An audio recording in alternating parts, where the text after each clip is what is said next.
আগের বছরের আইএসএল থেকে মোহনবাগান সুপার জায়ান্ট কিন্তু এই যুব ভারতীতে আনবিটেন ছিল।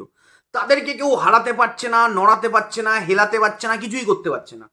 আজকে পিটার ক্র্যাটকি কি করলো, কালকে রাত্রিবেলা আমি ভিডিও বানিয়ে বলেছিলাম কি করবে।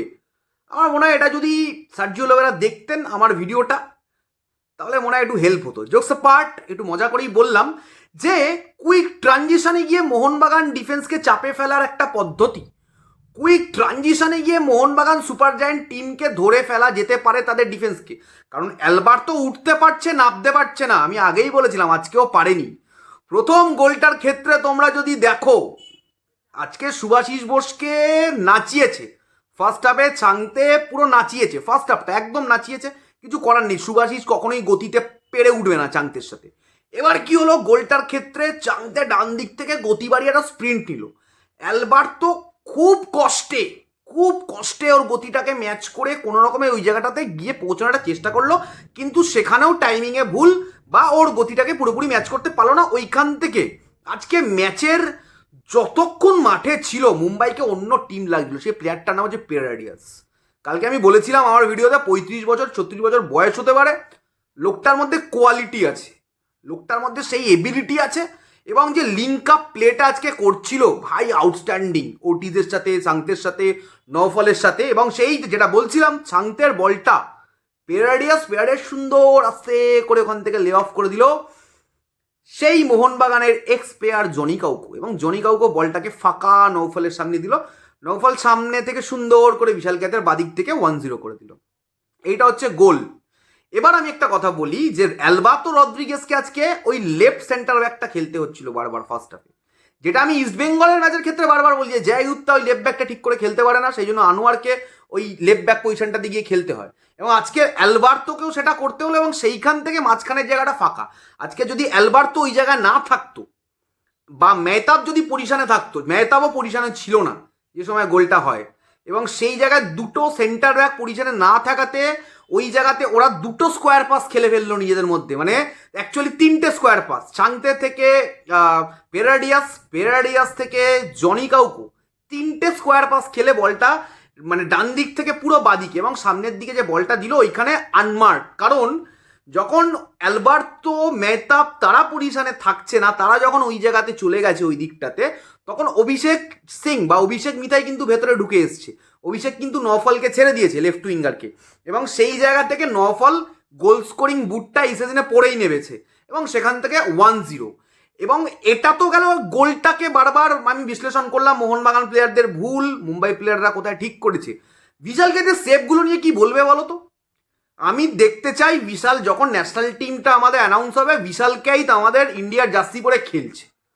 গুরু কি সেভ দিল ভাই, চাংতের দুটো সেভ আউটস্ট্যান্ডিং। একটা হাতের এরকম ওপর জায়গায় লাগালো প্রথম সেভটা, দ্বিতীয়টা ডান হাত দিয়ে সেভ করলো, পড়ে গেল রিবাউন্ডে, সম্ভবত পেরাডিয়াস শট নিল, উঠে ওখানে রিফ্লেক্স, আউটস্ট্যান্ডিং সেভ। আমি বিশালকে প্রশংসা করছি।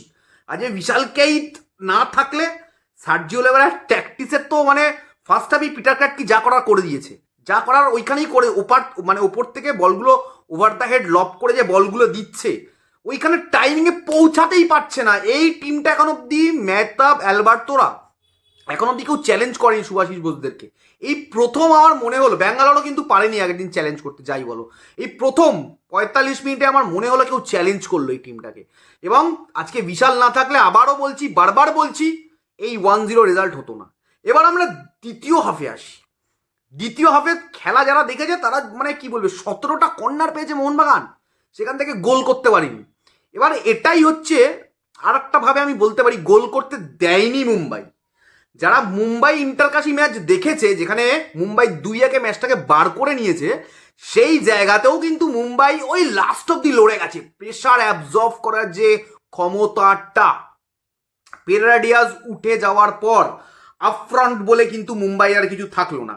মুম্বাই টোটাল ডিফেন্সে চলে এলো, কারণ ওই যে লিঙ্ক আপটা প্লে করছিল, একটা দুটো পাস খেলে গোলের সামনে চলে যাওয়ার যে চেষ্টাটা প্রথম থেকেই করছিল আজকে পেরাডিয়াস, ওটিজরা, সেটা কিন্তু বন্ধ হয়ে গেল পেরাডিয়াস উঠে যাওয়ার পরে। এবং পুরো টিমটা কিন্তু ডিফেন্সের শেপে চলে এলো। মোহনবাগান সুপার জায়ান্ট হাভি হয়ে গেল। রবসান বাদিক থেকে আসছে, জেসন কামিন্সকে তুলে নিল। রবসান শুধু ক্রসই তুলে যাওয়ার চেষ্টা করছিল, মানে খুব একটা কাজের কাজ কিছু একটা করতে পেরেছে বলে আমার মনে হয় না, কারণ মানে ওই ফুটবলটার যে খুব একটা ভ্যালু রয়েছে বলে আমি মনে করি না। রবসান যে ফুটবলটা আজকে খেলেছে, দু একবার ঢুকে গেছিল বক্সের মধ্যে, কিন্তু সেইখান থেকে কাজের কাজ কিছু করতে পারেনি। মানে রবসানকে দেখে মনে হয়নি যে রবসান গোল করতে পারবে, এটা রবসানকে দেখে মনে হয় না, হ্যাঁ গোল করাতে হয়তো পারতে পারে, এরকম দু একবার মনে হলেও হতে পারে। 17টা কর্নার ভাই এই আইএসএল কোনো টিম পায়নি ম্যাচে, আমার যতটুকু মনে হয়। সেইখান থেকে একটা গোল না করতে পারে, ডিসক্রেডিট টু দ্য টিম।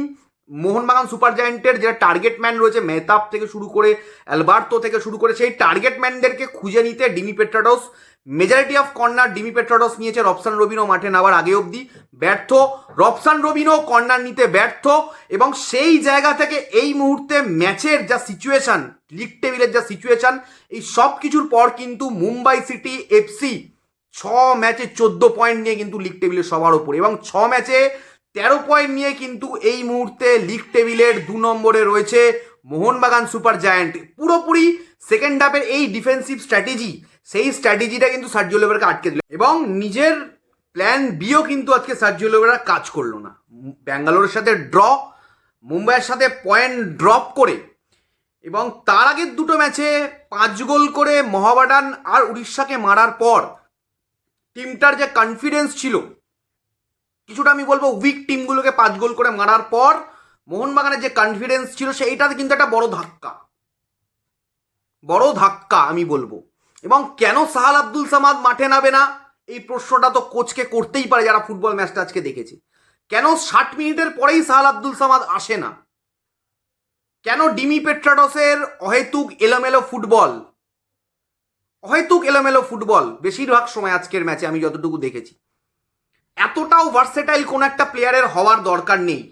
আমার মনে হয় সার্জিও লিওরা কখনো আপুইয়া, কখনো পেট্রাডোস, কখনো অনিরুদ্ধ থাপা এক এক সময় এক একজনকে ফ্রি ফ্লোয়িং ফুটবল খেলার বা ফ্রি রোল প্লে করার সুযোগ দিতেই পারে, কিন্তু একসাথে 2-3জন প্লেয়ার একসাথে ফ্রি রোল প্লে করার চেষ্টা করলে যে পজিশনাল ফুটবল বা পজিশন হোল্ড করে ফুটবল খেলার যে ব্যাপারটা রয়েছে, সেইটা কিন্তু এই টিম খেলতে পারেনি।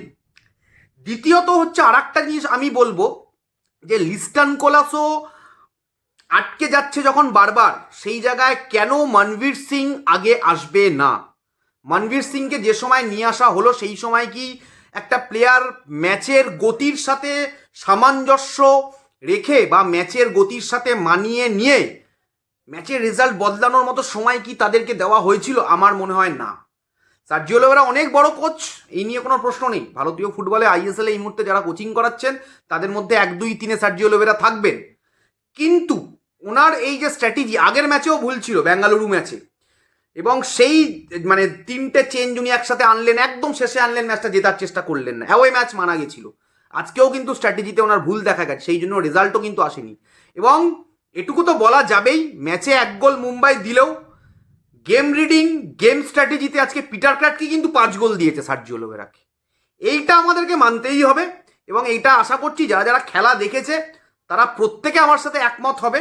এবং লিগ টেবিল জমে গেল, ইস্ট বেঙ্গল, এফসি গোয়া, মুম্বাই, জামশেদপুর, বেঙ্গালুরু প্রত্যেকেই টাইটেল রেসে থাকবে। তবে অবশ্যই যারা টপ 3-এ রয়েছে, মোহনবাগান, মুম্বাই, জামশেদপুর, তারা অবশ্যই স্ট্রং কন্টেন্ডার।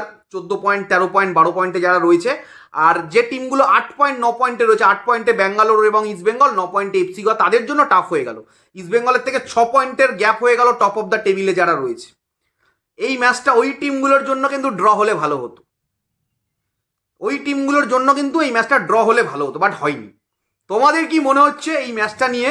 এই যে উইনিং স্ট্রিক, বা আমি বলবো উইনিং স্ট্রিক বলবো না, আমি আনবিটেন স্ট্রিক বলবো যুব ভারতীতে, যেটা আগের সিজন থেকে মোহনবাগান সুপার জায়েন্টের ছিল, যেটা ভেঙে গেল আজকে।